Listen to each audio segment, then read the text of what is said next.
Hello everyone. So अपना first unit theoretical framework का first chapter का फर्स्ट यूनिट कंप्लीट हो गया, meaning and scope. Second unit is accounting concept, principles and conventions. ठीक है, अभी ये यूनिट थोड़ा आपको आपका फ्रेमवर्क ज़्यादा अच्छा, आपका बेस ज़्यादा अच्छा क्लियर करेगा, क्योंकि इसमें काफ़ी सारे कंसेप्ट्स हैं जो आपको आगे अकाउंटिंग के लिए हेल्प करेंगे। ठीक है, सो नोट्स में आप देख सकते हो कि नोट्स में मैंने आपको चैप्टर का ओवरव्यू दिया है।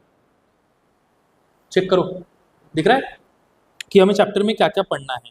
Entity concept, money measurement concept, periodicity concept, accrual concept, matching concept, going concern concept, cost concept, realisation concept, dual aspect concept, conservatism, consistency and materiality. ठीक है, पूरे अकाउंटिंग का फाउंडेशन हो या इंटर हो, फाइनल हो या उसके बाद का आपका सीए प्रैक्टिस, आप सीए बन जाने के बाद प्रैक्टिस करो, यही कंसेप्ट्स पर आपको प्रैक्टिस करनी है। ओके, ठीक है। सो पहला स्टार्ट करेंगे हम अकाउंटिंग कंसेप्ट, फर्स्ट यूनिट 2। ठीक है, accounting concept, principles and conventions. Done. इसमें फर्स्ट है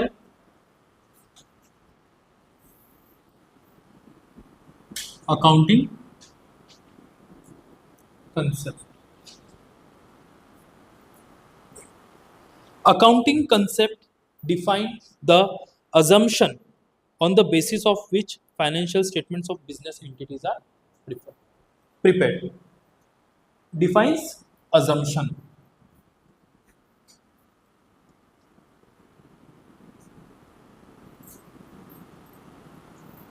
इसको आप अंडरलाइन कर लो, डिफाइन assumption. ओके, कोई भी अकाउंटिंग के लिए हमें अजम्पशन लेना पड़ता है। ठीक है, बेसिक अजम्पशन क्या होता है कोई भी बिजनेस का, कि हम बिजनेस करेंगे और हम प्रॉफिट कमाएंगे। ठीक है, कोई भी बिजनेस का बेसिक अजम्पशन यही रहता है किसी भी पर्सन का जो बिजनेस स्टार्ट करता है, कि मैं इतना बिजनेस में पैसा लगाऊंगा, इतना उसके लिए खर्चा होगा और मैं इतना प्रॉफिट कमाऊंगा। सो अकाउंटिंग कंसेप्ट ये अपने को अजम्पशंस डिफाइन करेंगे जिसके बेसिस पर हम फाइनेंशियल स्टेटमेंट्स बनाएंगे। करेक्ट है Vallabh? Correct. Accounting concept defines the assumption on the basis of which financial statements of business are prepared. Concept are those basic assumption and conditions which form the basics upon which the accounting has been laid. ठीक है, तो accounting concept में आप समझ गए कि क्या है, बेसिक अजम्पशन है जो अपने को बिजनेस फाइनेंशियल स्टेटमेंट्स बनाने में हेल्प करेगा। करेक्ट, पहला पॉइंट हो गया। तो आपको इसमें अंडरलाइन क्या करना है, अजम्पशन। ठीक है, कंसेप्ट्स मतलब क्या, accounting concept, assumptions. Second accounting principles.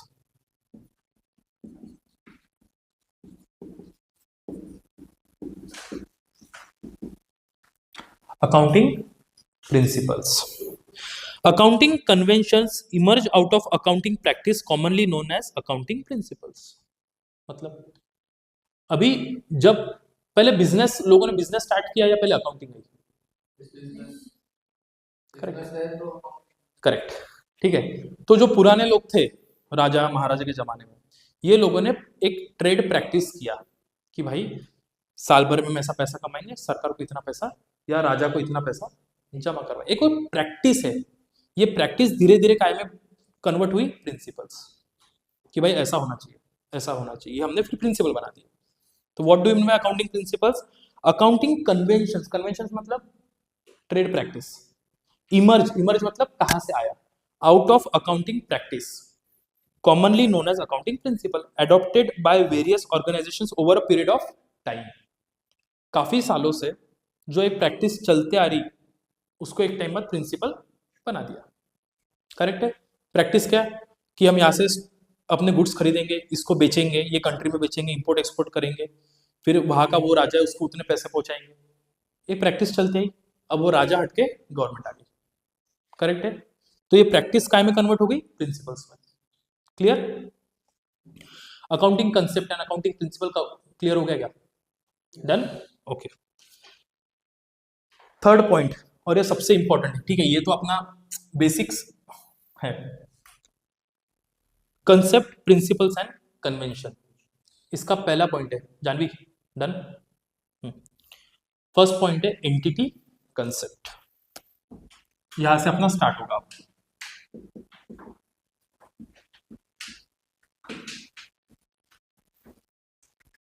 Entity concepts. Entity concept state that business enterprises is a separate identity apart from its owner. पहला concept, business and owner, these both are separate person. Separate person. Entity concept में क्या बोला गया है कि business and owners are different persons, ठीक। Accountant should treat a business as a distinct from its owner. Okay, business transactions are recorded in business book of accounts and owner transaction is recorded in his personal books of account. Second, जो भी आप business से related expenses करोगे वो आप business के books में लिखोगे। Business transactions are recorded only. Business transactions are recorded only. No personal transactions.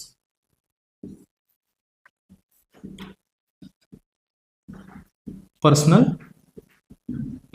transactions will be recorded.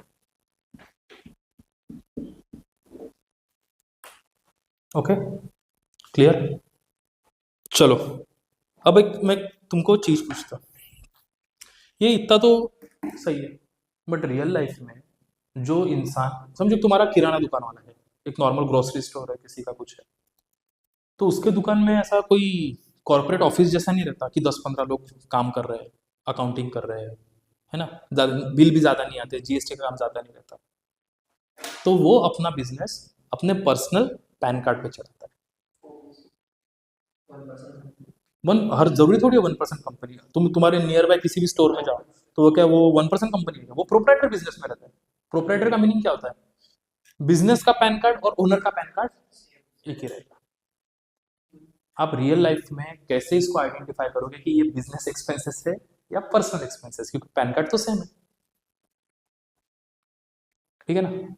अगर उसने कोई पर्सनल खर्चा कर दिया, वो कहीं ट्रैवल करके आ गया, घूम कर आ गया अपने फैमिली के साथ, and he claims that expenses into business, जिससे उसने अपना प्रॉफिट कम कर लिया और उसने टैक्स नहीं भरा,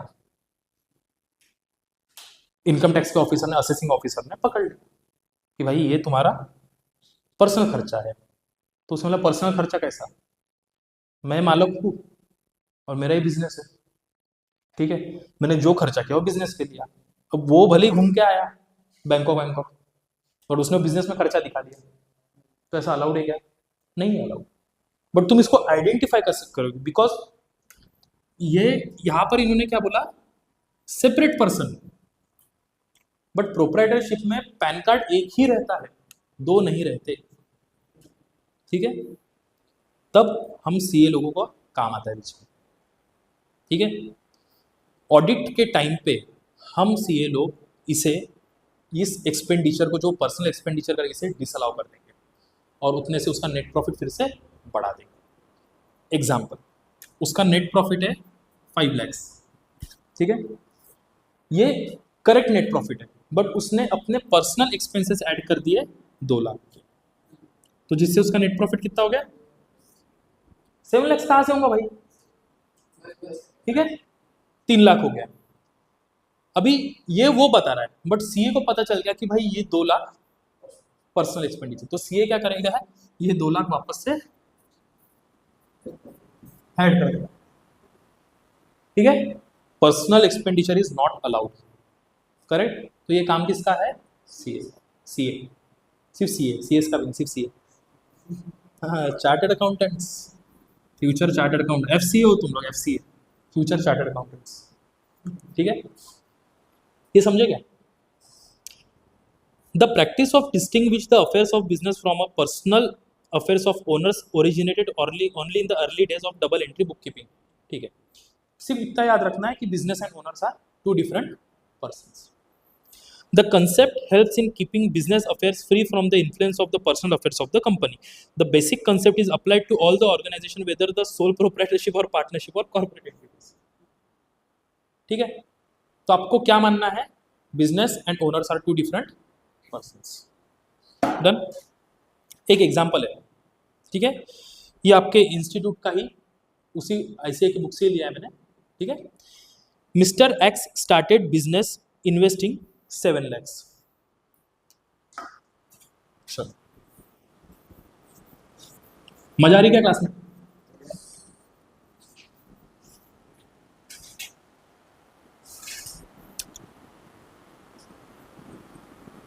example 1, mister X business start किया, investing 7 lakh rupees, invested 7 lakh rupees, with which he purchased machinery for 5 lakhs। ये 7 lakhs में से उसने क्या किया? 5 लाख का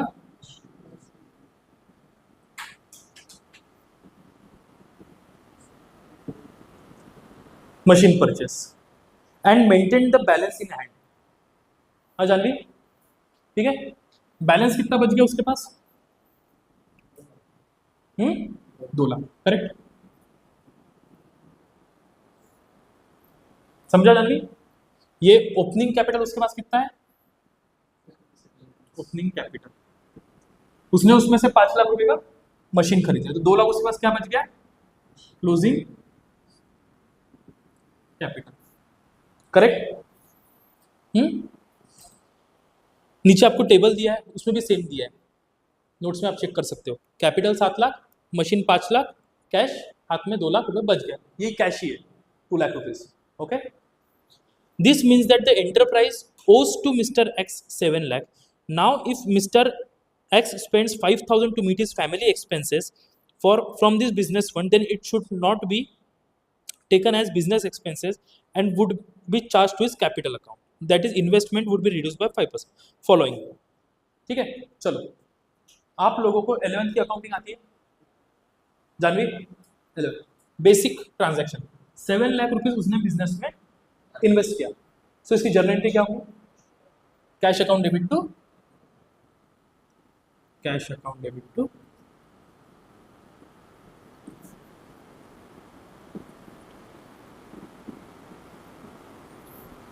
करेक्ट।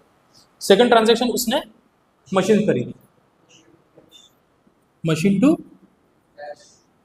करेक्ट।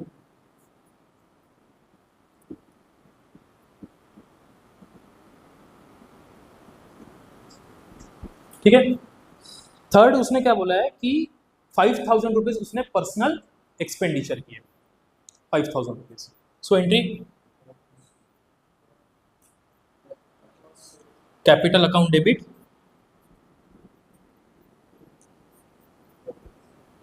टू ड्रॉइंग्स कैसे आएगा? कैश गया ना 5,000, ठीक है। हाँ, बिजनेस ने विड्रॉ किया ना, तो कैपिटल कम हो गया ना, जब कैपिटल आया तो कैपिटल बढ़ गया, तो अपन ने क्रेडिट किए, जब कैपिटल विड्रॉ हुआ तो कैपिटल डेबिट हुआ। हाँ, वो कैपिटल विड्रॉ करना ना, अपन लिखते टाइम देखो बताता मैं तुमको, ठीक है। ये जर्नल एंट्री समझ में आ गई? चलो,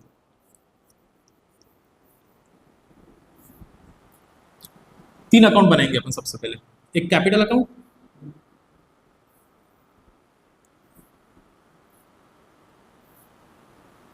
ठीक है। ओपनिंग कैपिटल उसने यहां डाला, ओपनिंग कैपिटल मतलब उसने कैश ही डाला ना, कितना डाला? क्लियर। उसके बाद कैश अकाउंट बनेगा,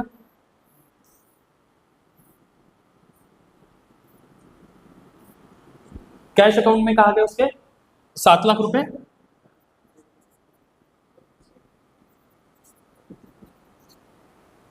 इतना क्लियर है। सेकंड, उसने उसके बाद क्या परचेस किया, मशीन।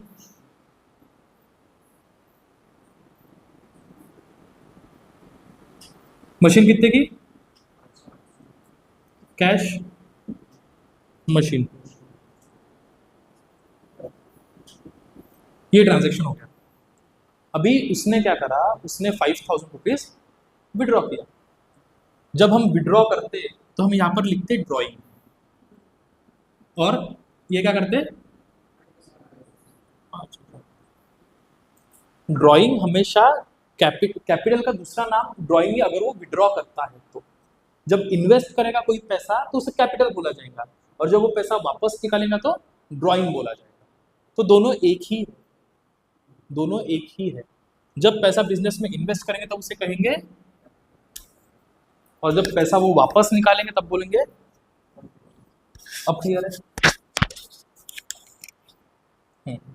अब समझ में आया? तो उसने 5,000 रुपये विड्रॉ किया, ट्रांजेक्शन क्लोज करे। यहां उसके पास क्लोजिंग बैलेंस बच गया, कितना बच गया, 2 लाख। 2 लाख नहीं बचा ना, 5,000 विड्रॉ करके लेके गया ना, है ना। तो कैपिटल, अब आ गया कैपिटल यहां पर, बराबर है।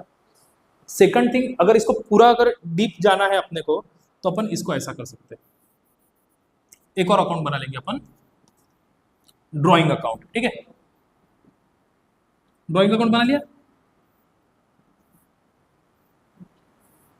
ठीक है। ड्राइंग अकाउंट, कैश से पैसे गए, यहां लिखा मैंने ड्राइंग, ड्राइंग में मैंने यहां लिखा कैश में, क्लियर।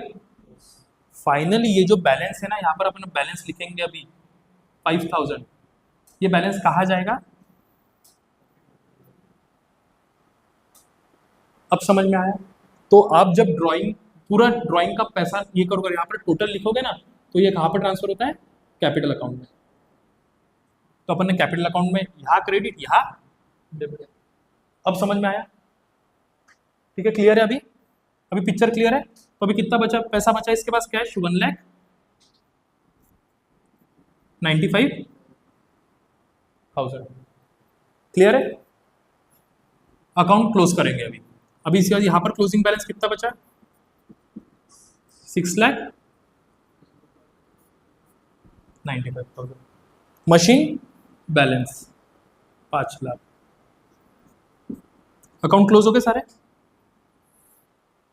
अभी क्लियर है? ठीक है, पर्सनल खर्चा ड्राइंग के नाम से ही दिखने को होना, क्लियर है। एंटिटी कंसेप्ट समझ में आया? एंटिटी कंसेप्ट में मेन क्या याद रखना है कि business and owners are different person. Business expenditure should be debited to profit and loss account of business, but personal expenses should not get debited in business profit and loss account. वो drawing के नाम से ही आना चाहिए, clear है। पहला concept खत्म, any doubt? ठीक है,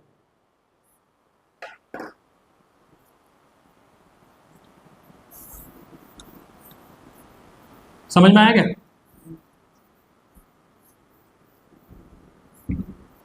second concept, money measurement concept. As per this concept only those transactions which can be measured in terms of money are recorded। मतलब अभी देखो, मनी मेजरमेंट कोई भी चीज में क्या है ना, 2 पॉइंट आते हैं, वन इज मॉनिटरी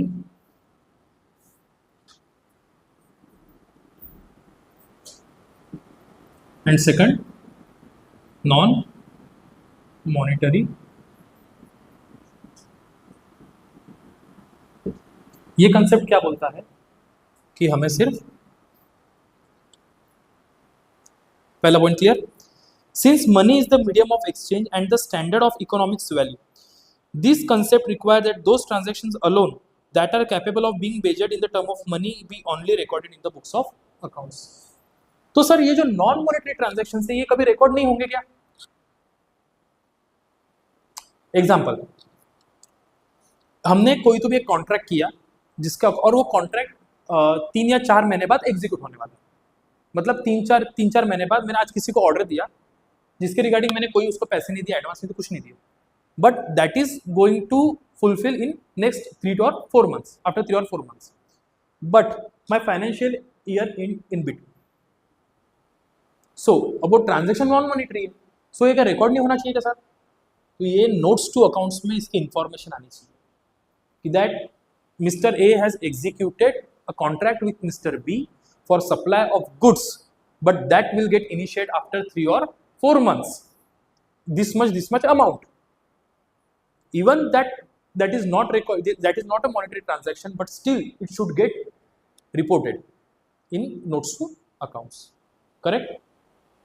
accounts मतलब balance sheet, cash flow, profit and loss account, इसमें सिर्फ मॉनेटरी ट्रांजैक्शंस रिकॉर्ड होंगे। बट ऑडिट रिपोर्ट देखा आपने कभी? ऑडिट रिपोर्ट बढ़िया सा बंच रहता है ऐसा 40-50 पेज का, है ना? तो उसमें 2 पेजेस पे बैलेंस शीट और ये रहता है, बट बाकी सारी चीज में इंफॉर्मेशन रहती है। तो नॉन मॉनेटरी ट्रांजैक्शन इंफॉर्मेशन देना जरूरी है। Clear? Transaction even if they affect the result of the business materially are not recorded if they are not convertible in monetary terms।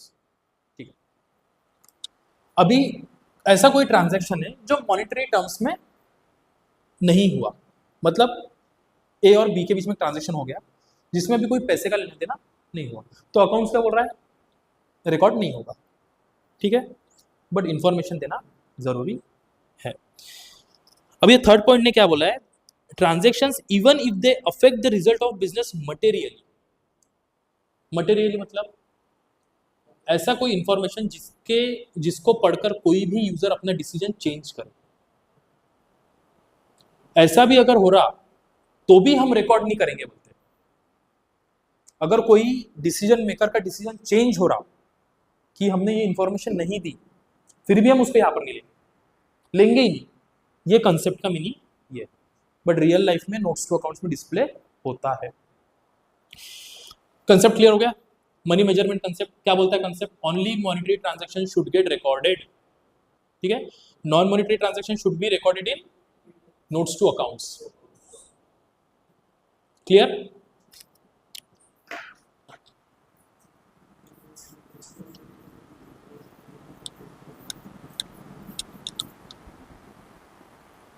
Periodicity concept third,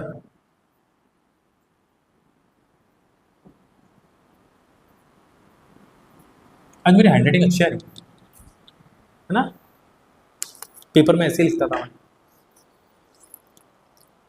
periodicity नाम से समझ में आता है period, period मतलब टाइम लाइन, टाइम स्पैन, कितना time span है आप लोगों का। जैसे फाइनेंशियल ईयर कौन से दिन से चालू होता है? 1st April any year like 2025 and it will end on 31st 2006,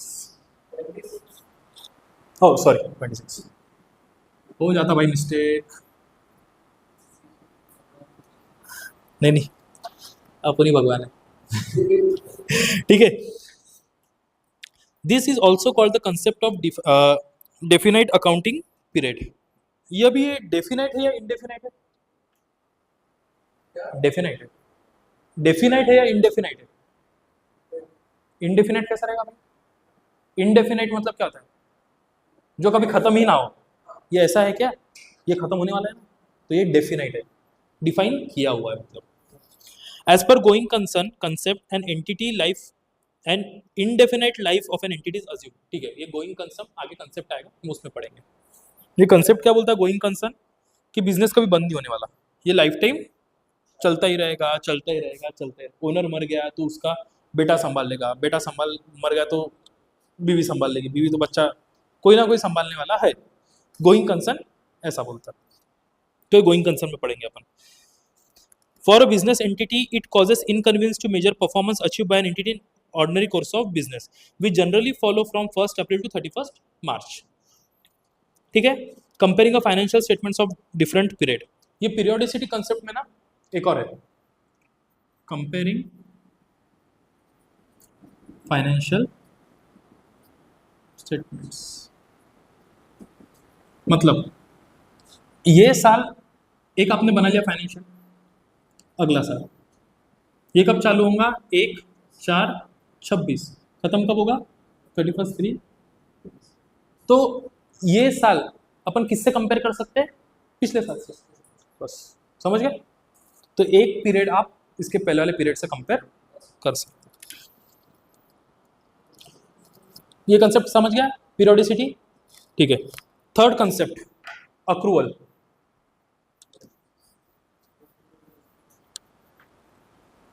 fourth, sorry third नहीं, फोर्थ ना। पहला कौन सा कंसेप्ट हुआ अपना, entity concept. Second money measurement concept. Third periodicity concept. अभी फोर्थ कौन सा पढ़ने वाले हैं, अक्रूवल।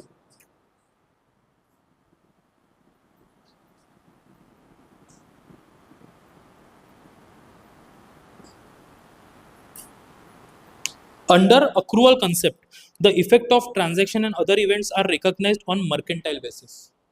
क्या लिखा है बाप रे ये, whether they occur, when they occur, sorry, and not as a cash or cash equivalent is received or paid. चलो, accrual concept में एक नया नाम आया कि ये किसके भरोसे किया जाता है, mercantile basis, ठीक है।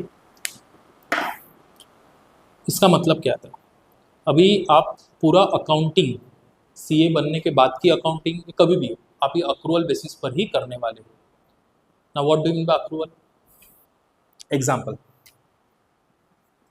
Mister A sold goods to mister B, ठीक है, for ₹1,00,000,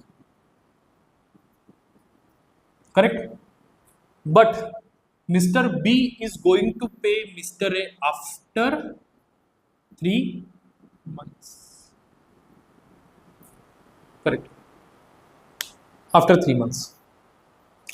So on the date of transaction, you are going to pass journal entry.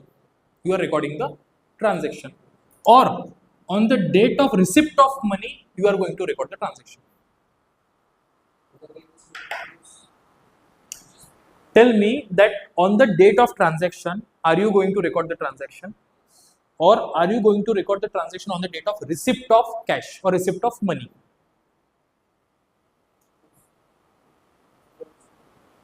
Correct. On the date of transaction, you have to record whether money received or not. You have to record the transaction when they occur. Transaction when they occur, not when the cash received or paid. Okay, then Mr. B will also record the transaction on the date of transaction, on the date of purchase. He will not record the transaction on the date of payment. Correct? Accrual concept clear? You have to record transaction on the day when they occur. This is the key point, when they occur. Correct? They are recorded in the accounting record and reported in the financial statements of the period to which they relate. Example. Same example continue. Janvi.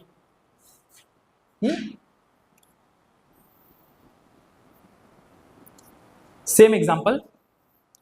Date.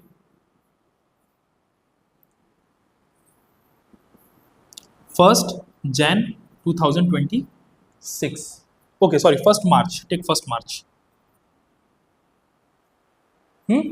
Example. Mr. A, transaction date. What is the transaction date? TD means transaction date.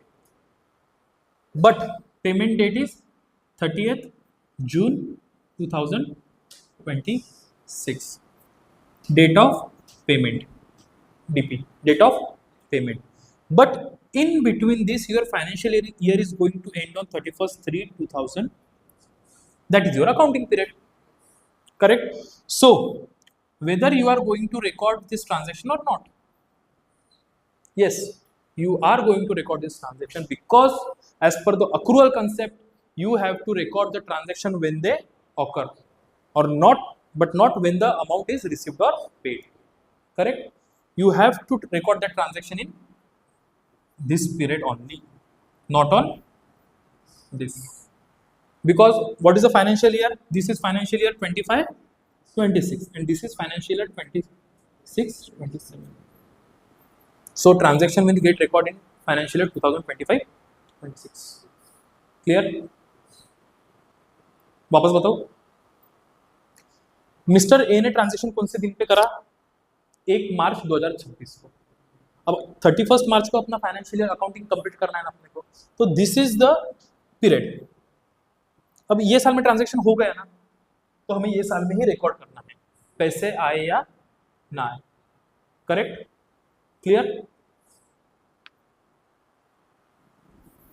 Accrual concept समझ गया क्या? ये concept याद रहना चाहिए, इसी के भरोसे आप लोगों को अकाउंटिंग होने वाली है। बाद में ऐसा नहीं बोलना मेरे को किसी क्वेश्चन में, सर या तो पैसे आए ही नहीं, ये फाइनेंशियल ईयर में क्यों फॉल कर रहा, ये अगले फाइनेंशियल ईयर में फॉल होना चाहिए, ऐसे क्वेश्चन ही नहीं करना। ठीक है? अक्रूवल कंसेप्ट पे एक एग्जांपल है, mister J D buys clothing rupees 50,000 paying cash 20,000। चलो, एक मिस्टर जे है, ठीक है, मिस्टर जेडी, उसने क्या किया? क्लोथ्स परचेस की।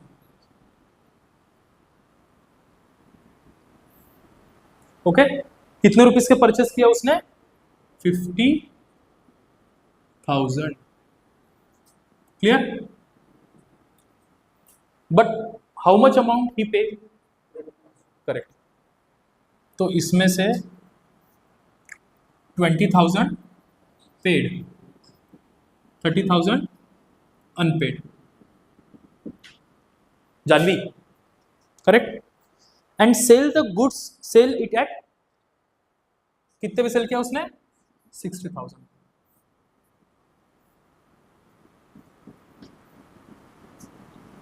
60,000। Of which customer paid only 50,000। 50,000 में, उस 60,000 में उसने ये क्लोथ्स सेल किए, बट उसे अमाउंट कितना मिला अभी तक? Received. Correct? And 10,000 receivable. Janvi? Correct. Om? Correct. 50,000 का स्टॉक परचेस किया, जिसमें से उसने अभी सिर्फ कितना पे किया?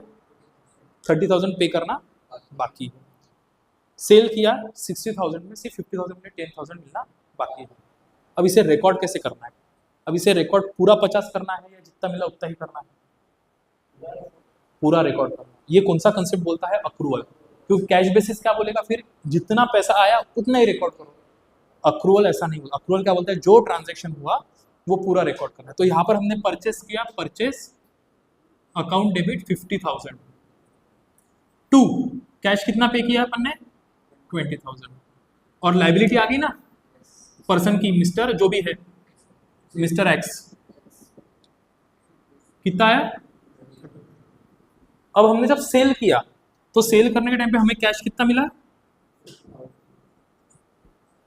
उसके बाद ट्रेड रिसीवेबल, मतलब डेटर्स, ट्रेड रिसीवेबल पे डेटर्स बोला जाता है, कितना है? 10,000 टू सेल। अगर कैश बेसिस अकाउंटिंग रहती तो ऐसा ट्रांजैक्शन होता ही नहीं था, ओनली सिर्फ 20,000 रिकॉर्ड होता और यहाँ पर सिर्फ 50,000 रिकॉर्ड होता। But as per accrual concept transaction पूरा रिकॉर्ड हो गया। Correct? Clear? Full and final? Done. Next concept,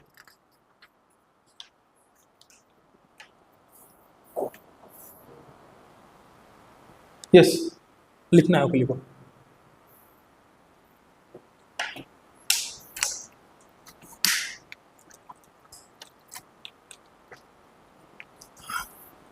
समझ रहा है ना?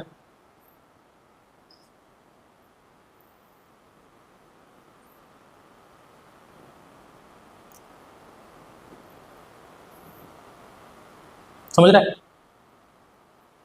कोई बेसिक की जरूरत नहीं है, सब यही हो जाता। हाँ, अपन एक काम करेंगे,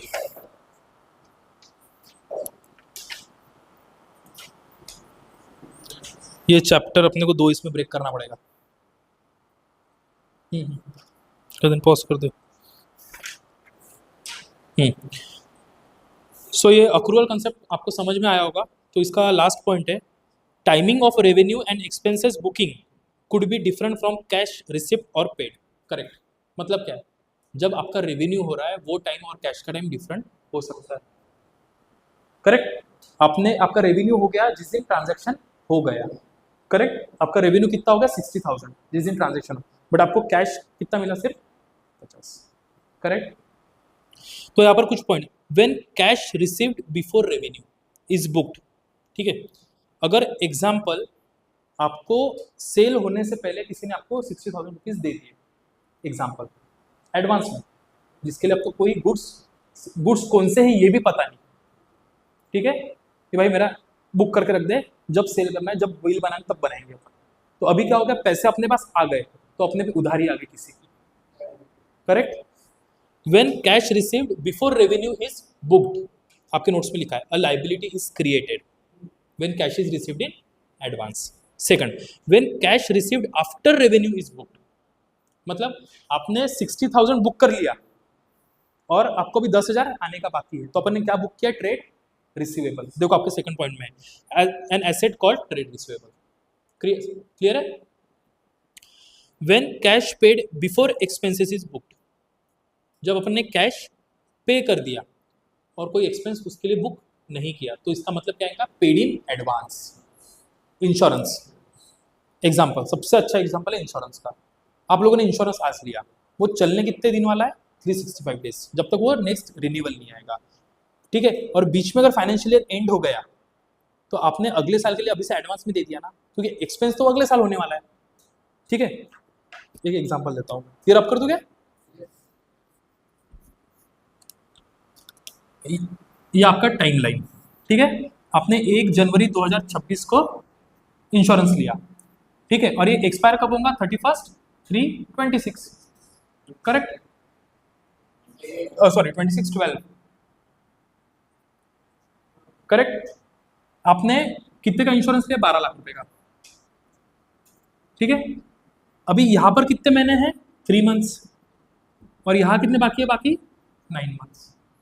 तो आप 3 मंथ्स के एक्सपेंसेस यहां बुक करोगे और बैलेंस शीट में 9 lakh rupees paid in advance ये दिखेगा, क्योंकि एक्सपेंस तो अगले साल बुक होगा ना, तो उसका खर्चा भी अगले साल बुक होना चाहिए।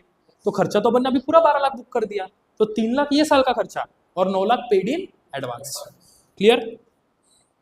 When cash paid after expenses booked, मतलब आफ्टर हम लोगों ने यहां पर क्या किया, क्या बोला इन्होंने, when cash paid after expenses booked. अपन ने एक्सपेंस पहले बुक कर दिया, अपन ने समझो ये 12 लाख इसको यहाँ पर पे किए ही नहीं। ठीक है, 12 लाख पे कर दिया, खर्चा बुक कर दिया कि 3 लाख ये साल का खर्चा है, 9 लाख अगले साल का खर्चा, और पे कोई किया ही नहीं, तो ये अपने लिए क्या बन गया, आउटस्टैंडिंग। आउटस्टैंडिंग मतलब ये अपने को पैसा देना, लायबिलिटी। क्लियर हो गया।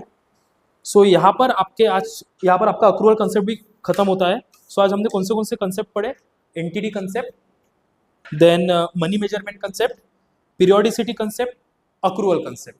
एंटिटी कंसेप्ट में हमने क्या पढ़ा, entity and owner are 2 different person, business expenses should be recorded in profit and loss account और debit side, while personal expenses should not get recorded in books account, in business books of accounts. Correct, it should get recorded under drawing.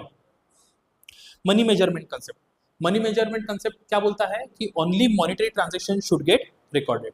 Periodicity concept क्या बोलता है कि accounting का period definite है, 1st of April से start होगा तो उसके अगले साल 31 मार्च को खत्म होगा। अक्रूवल कंसेप्ट क्या बोलता है, transaction should get recorded when they occur and not when cash is received और पेड। क्लियर। तो इसी के साथ आज हमारे कितने कंसेप्ट खत्म हो गए, 1, 2, 3 एंड 4। नेक्स्ट हम इसके अगले वीडियो में अपलोड करेंगे। Thank you.